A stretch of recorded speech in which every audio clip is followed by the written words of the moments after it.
What if that which you most call love is nothing more than a mask to escape from pain? Life isn't designed to comfort us, but to test us. Love may warm, but it also intoxicates, numbs, and creates illusions. Pain, on the contrary, never lies. It cuts deep, reveals truth, and forces transformation. It's in the wound that we discover our strength. It's in the abyss that we learn to create wings. Perhaps you've believed that love is the center of existence, but what if pain were the true teacher? Pain tears away complacency, shatters fantasies, and forces us to face what we truly are. Those who know only love remain at rest. Those who confront pain learn to overcome. Are you willing to discover why we need pain more than love? Nietzsche didn't write to calm your soul, but to set it ablaze. If this reflection resonates with you, subscribe and follow us on this journey to the darkest heart of the human condition. Nietzsche invites us to see pain not as life's accident, but as its inevitable essence. From birth, the first experience is crying, the fragile body announcing itself through suffering, and this inaugural scene never leaves us. Each loss, each failure, each humiliation functions as reality's brutal calling. Wake up, you're not yet what you can become. The curious thing is that we flee from pain like escaping an enemy, yet it holds the map to our transcendence. Think about your own life. How many important changes did you make, driven solely by love and comfort? Almost none. Now remember the times when the ground collapsed, when someone left, when a job ended, when betrayal burned you inside. It was in those moments that life demanded something new from you, something greater. Nietzsche said that what doesn't kill us makes us stronger. Not as a self-help cliché, but as cruel observation. If pain doesn't destroy you, it builds invisible muscles, expands your resistance, tears away shells of old identity and forces the birth of another. Pain is, therefore, the battlefield where the self recreates itself. It's uncomfortable to admit, but love rarely possesses this force to tear a new being from us. Love warms, sustains, nourishes, and all this is necessary. But if it were only love, we'd be content to remain the same, repeating identical gestures, sleeping in routine's same soft bed. Pain is the spark that ignites the old world so a new one can be born. Imagine iron being forged. It doesn't become a sword through delicate touch, but through intense fire and the hammer that strikes it mercilessly. We are like that iron. We only become sharp, ready to pierce through life, because we endure pain's fire. And the more intense the experience, the deeper the transformation. Nietzsche spoke of amor fati, love of fate. To love fate is to accept not only pleasures and victories, but also every pain that pierces us, each fall, each night of despair. Not as punishments, but as raw gifts, fundamental stones of what we're becoming. Pain, seen this way, ceases to be enemy. It becomes the sculptor of our greatness. However, there's a trap. Many sink into pain and make it a prison. They confuse suffering with evolving, as if repeating wounds were synonymous with depth. But pain is only strength when traversed, not when worshipped. Nietzsche doesn't invite us to seek suffering from vanity, but to transform each blow received into life's potency. How many times haven't you looked back and realized that the experience which seemed unbearable was precisely what made you stronger?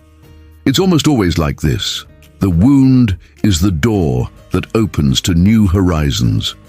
But to see this requires courage. The courage not to victimize yourself, not to reduce pain to a burden, but to treat it as your own raw material. The real question is, do you accept pain as a necessary part of your journey? Or do you continue expecting only love, like someone awaiting eternal anesthesia? What Nietzsche shows us is that life isn't interested in sparing us. It wants to provoke us, push us, strip us of illusions. And the more we resist, the more cruelly it acts. Therefore, whoever learns to walk hand in hand with pain discovers a freedom that safety lovers will never have. This person no longer fears the end of a relationship, loss of a job, failure of a project, because they've already understood that each fall contains the seed of greater strength. Pain isn't punishment, it's initiation. And only those who traverse initiation can truly create. Love may be rest, but pain awakens us. Pain possesses a power that love most times doesn't have. It tears away illusion's veil. Love can be an anesthetic that covers cracks, a kind of golden mask giving the impression of fullness. Pain is direct, without makeup, without politeness. When it arrives, everything that seemed solid dissolves, and in this crumbling, truth appears naked. Nietzsche insisted that life isn't built on consolations, but on confrontation. We create narratives to bear existence. We idealize relationships as eternal, imagine stable careers, construct religious or spiritual beliefs that promise protection. All this gives us the sensation of security, of control. But pain arises precisely to reveal that these certainties were fragile, that the ground was never firm. Think about the experience of separation. While love exists, we create eternity illusions. It will always be us two, nothing will shake us. But rupture arrives and shows that the bond wasn't absolute. In this moment, pain functions as a scalpel that cuts deep, revealing that supposed stability was merely human dream, not life's law. It's cruel, but it's real. And this revelation has a cost. The self that believed in illusions must die for another to be born. Here, pain shows itself as teacher. It doesn't allow you to continue hiding behind fantasies. It's as if it said, stop deceiving yourself. See things as they are. This lucidity is painful because it bids farewell to narrative comfort, but simultaneously it opens space for more authentic life, free from fragile illusions. Nietzsche warns against those who seek consolation in ideas of a world beyond, in promises of future rewards, or in stories that try to justify suffering. He called this herd morality, a way to cushion reality so life seems less harsh. But the price is high. We lose the creative potency that only raw pain can give. When we face pain without artifice, something extraordinary happens. We discover we were stronger than we thought. Loss shows that eternal love doesn't exist. Bankruptcy reveals that success isn't guaranteed. Someone dear's death reminds us that life is finite. These are truths we'd like to ignore, but once seen, they amplify our consciousness. Suddenly, each gesture, each instant gains intensity because we know it won't repeat. Pain isn't merely destructive, it's revelatory. It strips away appearance's makeup and returns us to existence's nakedness. This is frightening, but also liberating. Think about the sensation of waking from a dream. During the dream, everything seemed coherent until something strange happens and you awaken. Pain is this strangeness that tears us from illusion's sleep. Nietzsche saw in this a rare opportunity. The person who faces pain head-on becomes capable of creating their own values. They no longer lean on external promises, on guarantees that don't exist. They become the creator of their own truth. And this creation isn't born in comfortable love, but in pain's tension that broke their old certainties. Many resist this process. They try to plug pain with distractions, chasing pleasures, excessive work, superficial relationships. But the more they try to escape, the more pain returns because it didn't come to be muffled, it came to teach. Only when we stop and listen to it do we understand its message. Nothing you believed is eternal. Now what will you do with this? This moment is decisive. Some crumble, fall into nihilism, believing nothing makes sense. Others, however, rise. They understand that the fact there are no certainties isn't reason to give up, but to create.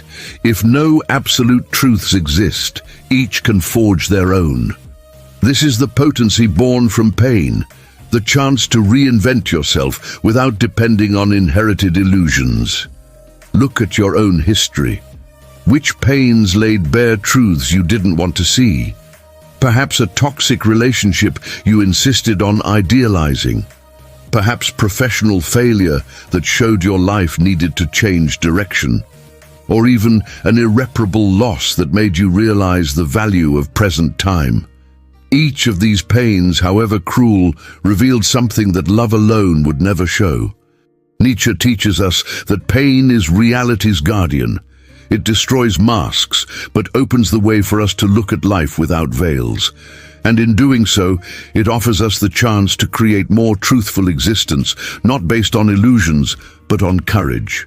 Love may rock us in dreams, but pain awakens us, and only those who truly wake can live intensely.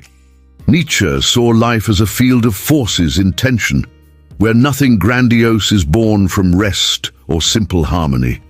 It's conflict, shock, pain that brings forth creative potency. Love may nourish, but pain ignites, and from this fire is born true work, whether it's authentic life, sublime art, or transformative idea. Think about humanity's great creators. Rarely did their works spring from comfort.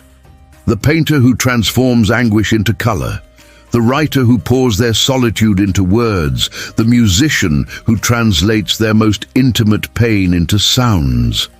All were forged by fracture, by discomfort, by wound. Creation is often a cry converted into beauty. What for many is merely suffering, for the creator is raw material. Nietzsche himself spoke of his philosophy as something written with blood. Not metaphorical blood, but the real blood of his crises, illnesses, losses, and solitudes. His life was pierced by deep physical and emotional pains, but instead of leaving him merely broken, these pains became the foundation of a philosophy that still today shakes certainties. Pain in him wasn't end, but beginning. This is a powerful lesson. Pain can destroy or create. What decides isn't pain itself, but how we respond to it. Those who surrender to resentment transform pain into poison. Those who accept the challenge transform pain into vital energy. Nietzsche called this will to power, the capacity to affirm life even facing its sharpest knives. And here's the great provocation. How many times have you used your pain to create something? Perhaps not an artwork, but concrete change in your own life. A broken heart that led you to discover new paths, professional failure that became the push toward a new career, a loss that birthed in you a deeper sense of purpose. Creation doesn't need to be in books or canvases. It can be in how you reconstruct your own story from what hurt. Nietzsche believed that the superior person isn't one who avoids pain, but one who transforms it into creative potency. Like the alchemist who transfigures lead into gold, pain's raw material is heavy, rough, suffocating. But worked with courage, it can convert into something luminous. Greatness isn't absence of suffering, but the capacity to transform suffering into life's affirmation. This requires, however, a radical posture, not hating pain, but embracing it. It's not about seeking suffering pointlessly, but not wasting the suffering that inevitably comes. Pain is inevitable, but resentment is choice. The Creator is one who says, "Since I was wounded, I'll make this wound a source." Thus, what seemed disgrace becomes creation's engine. Daily life gives us examples of this constantly. People who transformed illness experience into care projects, who converted mourning into foundations to help others, who used bankruptcies as innovation opportunities.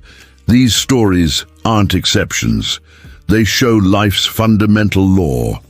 Pain, when confronted, not only reveals who we are, but gives us material to invent who we'll become. Nietzsche rejected the idea that life should be smooth. For him, greatness requires risk, fall, pain. Not because it's good to suffer, but because only in friction is intensity produced. He said, one must have chaos within oneself to give birth to a dancing star. Chaos is raw pain, turbulence, anguish. The star is creation, beauty, overcoming. One doesn't exist without the other. Have you noticed how your life's most fertile moments often sprang from chaos, the end of a painful cycle that opened space for new beginning, internal disorder that propelled a leap of consciousness, pain of loss that revealed in you courage you never imagined having? This is transmutation's path, pain into creation, wound into work, chaos into star. Nietzsche didn't write for those seeking consolation, but for those desiring to live intensely.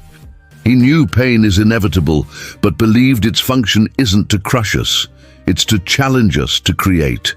The creator isn't one who doesn't suffer, but one who makes their pain the trigger for something greater. Thus, when life wounds you, the question isn't, why me, but what can I create from this? This is true freedom, using pain not as prison, but as fuel.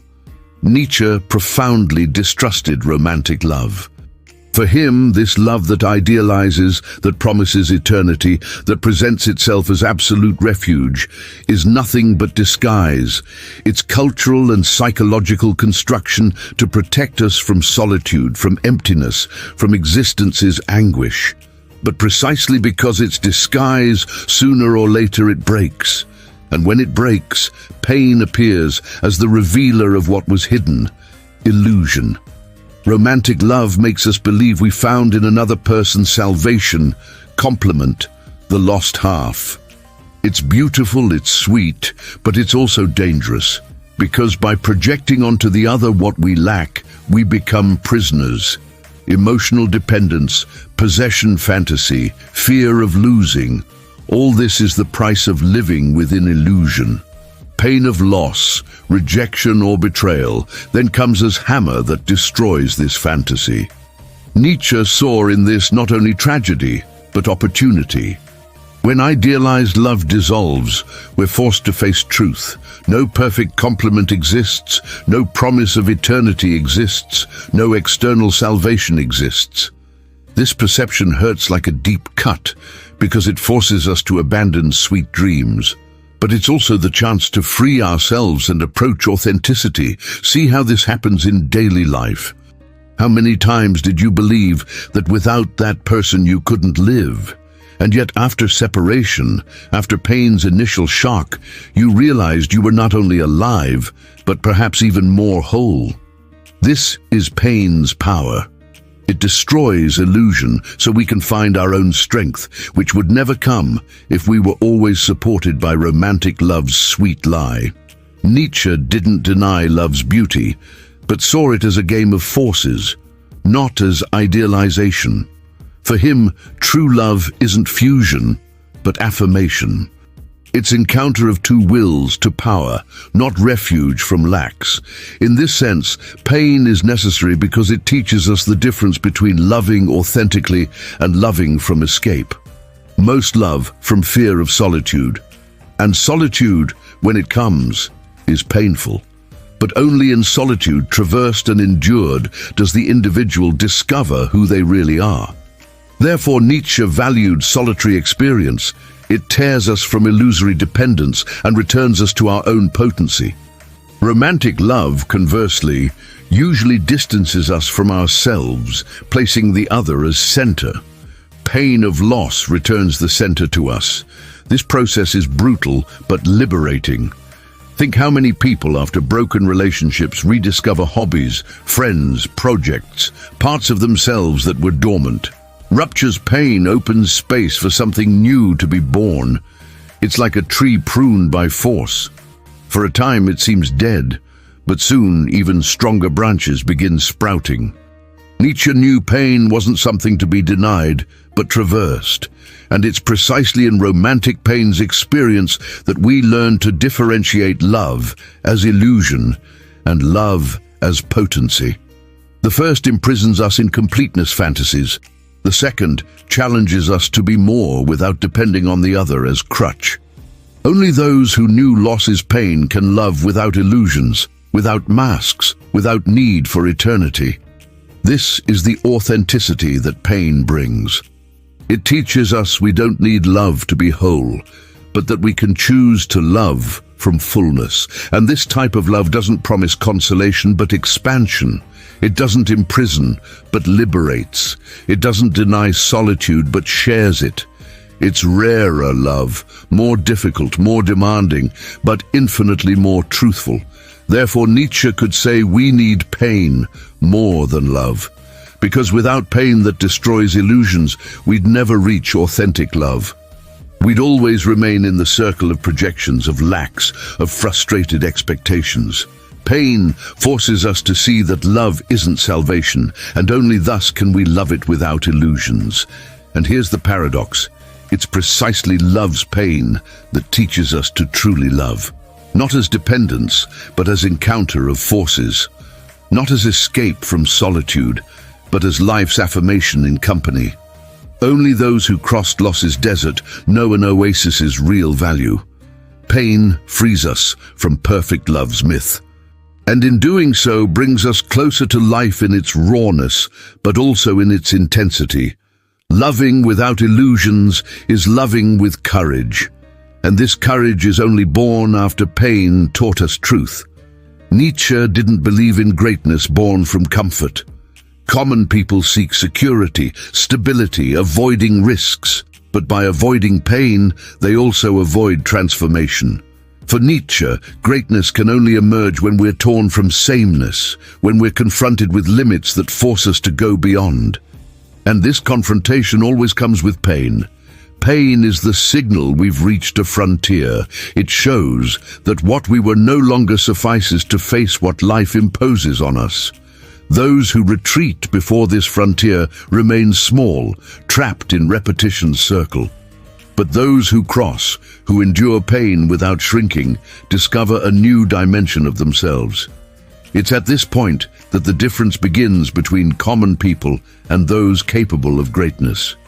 Nietzsche spoke of the overman, the being who rises above inherited limitations, who creates new values, who doesn't conform to herd rules.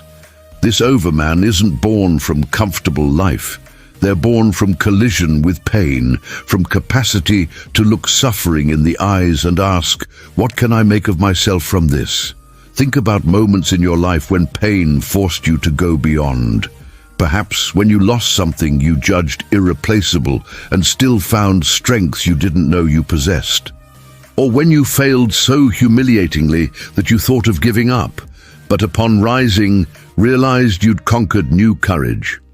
These instants, when pain seems to crush us, are also portals to strength that common people never experience. Common people flee from pain and therefore never discover their real potency. They live on the surface, protected by distractions, anesthetized by easy pleasures. But Nietzsche provokes us to dive into the abyss. Not from masochism, but because only in the abyss do we find what we truly are. Pain tears our masks, breaks our illusions, and returns us to naked essence. And from this nakedness can emerge greatness. Grandiosity isn't social success, fame, or recognition. Nietzsche didn't speak of external glories, but of interior victory. Victory over one's own mediocrity, over one's own fears, over the tendency to seek only comfort. Pain calls us to this victory. It says, be more than you are. And only those who accept the challenge approach greatness. A daily example, someone who goes through great loss, like a loved one's death. Common people try to forget, try to distract themselves, quickly return to routine. But those who traverse pain without fleeing discover new meaning for life, depth of feelings, intensity of presence. They emerge from mourning not only wounded, but transformed. It's this transformation that marks the beginning of something greater. Nietzsche saw in this the creator's path, one who, facing pain, neither resigns nor victimizes themselves, but creates new values. This process requires courage. It's easier to complain about life, blame destiny, curse pain. But those who embrace suffering as inevitable and necessary part open within themselves space for potency that common people will never know. Pain, in this sense, is a rite of passage. It separates those who live only to survive from those who dare to live to overcome. The first remain trapped in the cycle of repeating what they already know. The second advance to unexplored territories of existence. It's painful, it's risky, but it's also the only way to achieve greatness. Nietzsche didn't promise easy happiness. His philosophy isn't a wellness manual. On the contrary, he knew that living intensely is dangerous, requires falls, requires pain. But it's precisely this dangerous life that opens space for greatness. Pain isn't the road's end, but the bridge that leads to heights only the courageous reach. Therefore, when life wounds us, the invitation isn't to lament, but to ask, what greatness can be born from here? Common people will see only tragedy. Those seeking transcendence will see possibility. The difference lies in the gaze, in choosing not to waste pain. And this choice is the most difficult, because it implies abandoning the illusion that life should be easy. It implies accepting that suffering is inseparable from existence, not as enemy, but as midwife of what we can become. Only thus, according to Nietzsche, do we approach the overman, transforming pain into strength, wound into creation, fall into flight. Greatness isn't born without blood, and perhaps that's why we need pain more than love. Because only pain forces us to go beyond what we are, breaking the chains that keep us equal to the herd. Nietzsche never saw pain as something to be eliminated from existence. For him, suffering wasn't error, but proof that we're alive. Modern people, in incessant search for comfort and pleasure, try to erase every form of pain. They anesthetize themselves with distractions, seek quick happiness formulas, build cushioned lives to not feel reality's shocks. But by avoiding pain, they also lose freedom. Because true freedom isn't absence of suffering, but the capacity to traverse it without being destroyed. It's the strength to remain standing before chaos, to look at the abyss and not avert one's eyes. Those who flee from pain are slaves. Slaves to fear of suffering, slaves to constant need for security. Only those who face pain can say they're free, because they no longer fear what life will inevitably bring.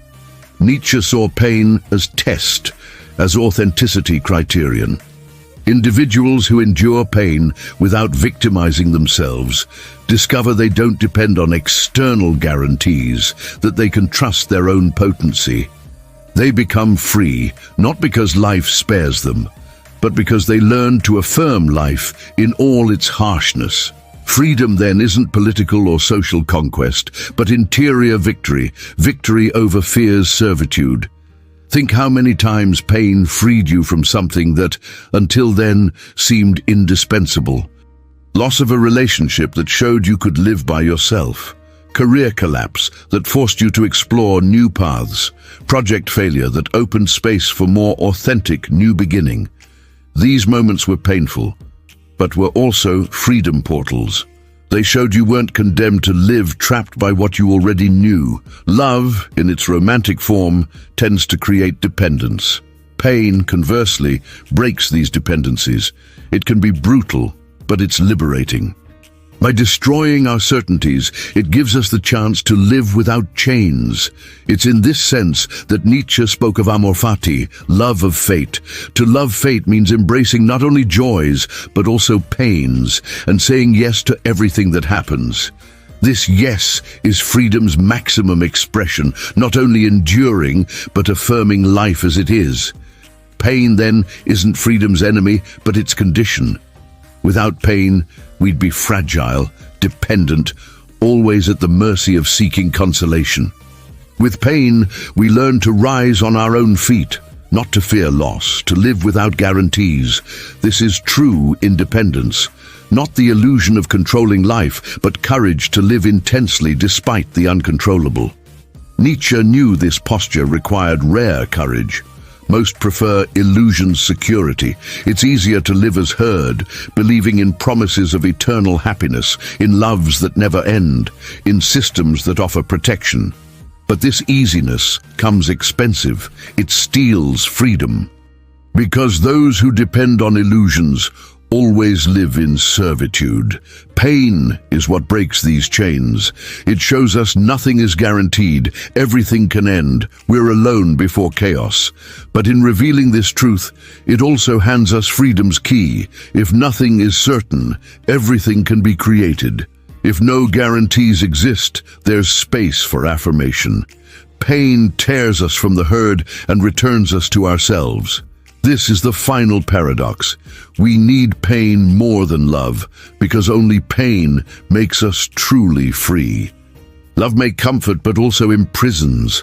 Pain liberates, because it destroys illusions and forces us to live without crutches. It doesn't give us guarantees, but gives us the chance to be authors of our own lives. Nietzsche didn't want us to seek suffering, but that we learn to receive it as existence's inseparable part. He knew life hurts, and it's precisely because of this that it has value. Pain is proof we're alive, and it's also the school where we learn to be free. In the end, freedom isn't living without pain, but living in such way that no pain paralyzes us. It's walking through the abyss without losing step. It's affirming life entirely, even when it bleeds. This is the freedom Nietzsche invites us to conquer. And perhaps that's why we need pain more than love, because pain gives us truth, gives us strength, and above all, gives us freedom. We've reached the end of this journey through pain's dark and revealing territory in dialogue with Nietzsche. We've seen that pain isn't an accident to be avoided, but growth's very condition, its creative force, truth's unveiling, liberation from illusions and path to greatness. Love may give us warmth, but it's pain that gives us wings. Love may sustain, but it's pain that makes us free. Nietzsche showed us that only by traversing suffering do we discover our deepest potency. It's in falling that transcendence is born. It's in loss that authenticity emerges. It's in chaos that the dancing star sprouts. We need pain more than love, because it's pain that tears from us everything that's small, false, or limited, opening space for something greater to flourish. Now the question is for you. What was the pain that most transformed you until today? Which wound revealed itself in the end as strength you never imagined possessing? If this reflection touched you, write in the comments where you're watching from. I really want to know how far this philosophical community reaches. Also, leave your like and subscribe to the channel to follow me on new journeys to philosophy and life's heart. Thank you, truly, for walking this far. Each of you proves there's still space for deep, courageous, and transformative reflection.